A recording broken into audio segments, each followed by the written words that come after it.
स्वागत है दोस्तों स्टडी फॉर यूपीएससी में।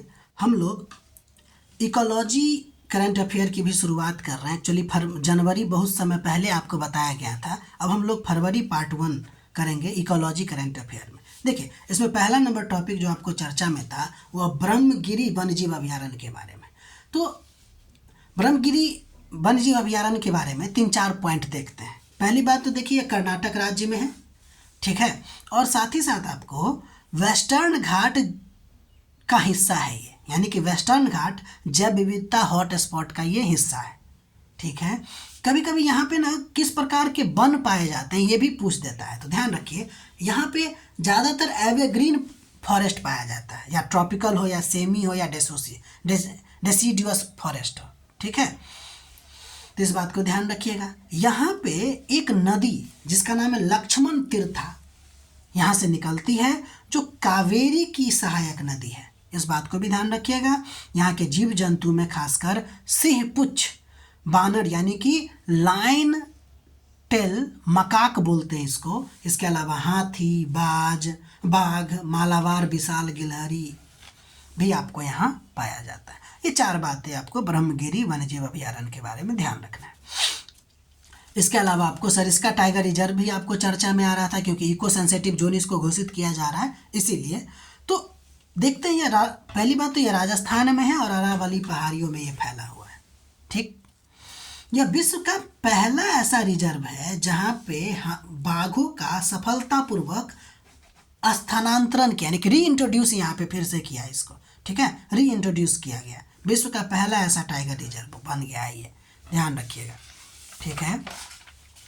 अगर आप इसके वनस्पति के बारे में देखिएगा तो यहाँ पे वनस्पति में ट्रॉपिकल ड्राई डेसिडुअस फॉरेस्ट होंगे, जैसे कि ढोक, खेजरी, सालर, बबूल, ठीक है।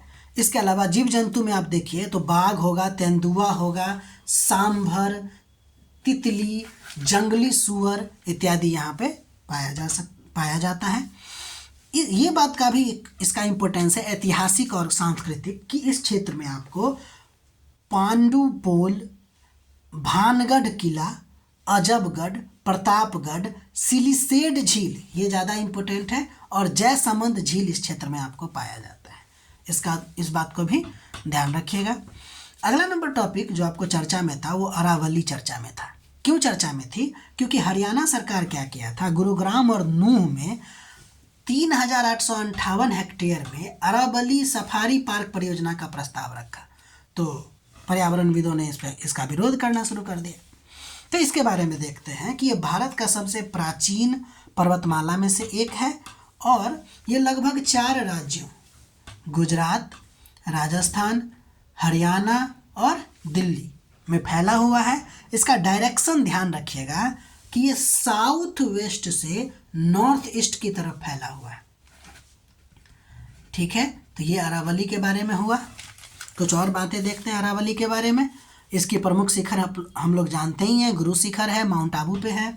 भौगोलिक और पर्यावरणीय महत्व इसका बहुत ज़्यादा है कि यह थार मरुस्थल के विस्तार को रोकने में मदद करता है, मानसून पवनों के मार्ग को प्रभावित करता है, यानी कि रोकता है, या फिर ताकि वर्षा हो, जल संरक्षण और भूजल रिचार्ज में भी इसकी भूमिका है, ठीक है। और साथ ही साथ जैव विविधता कॉरिडोर जैसे कि सरिस्का, रणथंभौर से भी ये क्षेत्र जुड़ा हुआ है। तो इसका एक अपना ही महत्व है।